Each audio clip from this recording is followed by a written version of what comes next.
Now, there has been a war in Ukraine for last couple of months, and it's time to figure out what does Putin want. His idea is to overtake eastern and southern parts of Ukraine and create an embargo against European Union. So when transports are coming from Asia, they will be stopped by this. And Western countries need to do something. So many countries have been supplying Ukraine with weapons. There is also something else very important, and it's wheat. People need to eat, and Russia with Ukraine are producing a lot of wheat.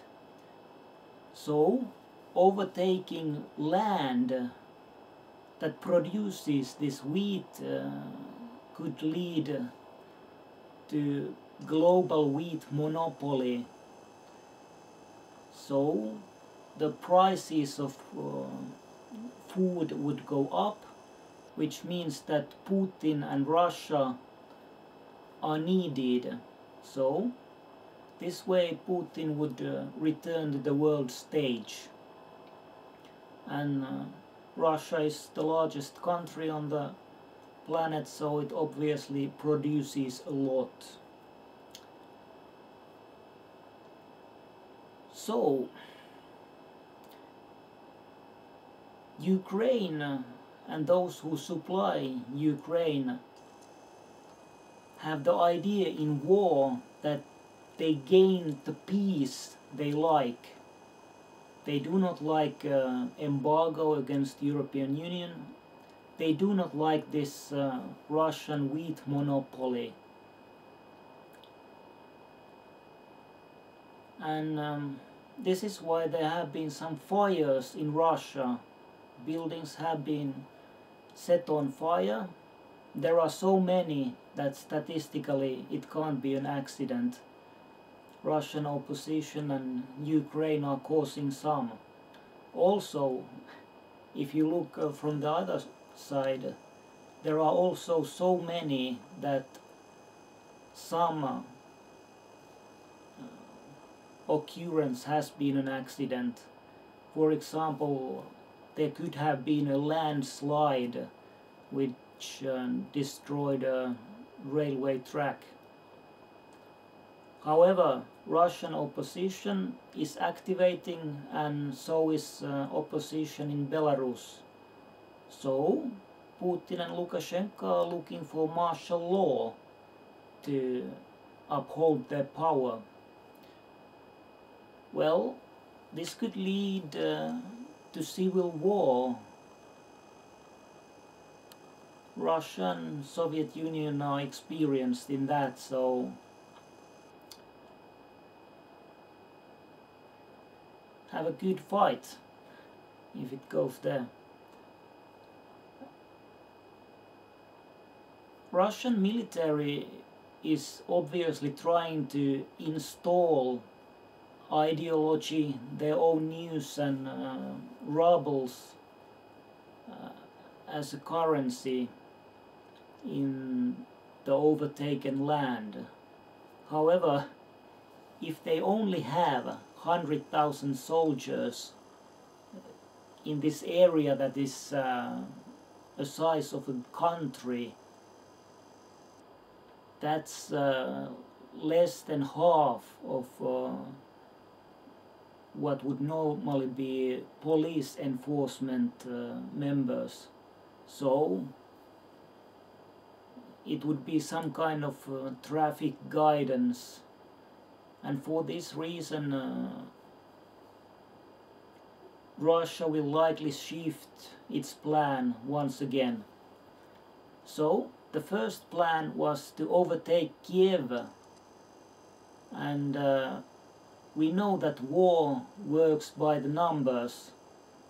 So Russia had the numbers on its side. When it was attacking Kiev, it had the military power to encircle capital and overtake it. However, when the war started, Western countries supplied Ukraine with weapons. So the situation from Russian overtake of Kiev was balanced, and eventually Ukraine beat Russian troops back from northern Ukraine. So the plan changed, and now the idea is to overtake eastern and southern Ukraine. They destroy the cities, and even thought they are not overtaking cities that way, they do still overtake the land. And Ukraine needs to counter-attack eventually. There is a battle towards Kherson, and that's quite a terrain. I mean, it's level fields everywhere. It's a place where soldiers are not going to take cover in any easy way. So you just see fields and the enemies behind it. So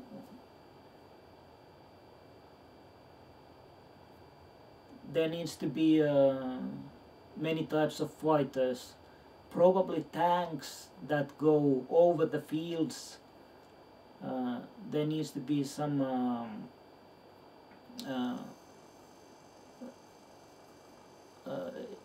air support if opponent uses drones or aircrafts, they need to be destroyed. And then simply the firepower needs to be increased from the Ukrainian side.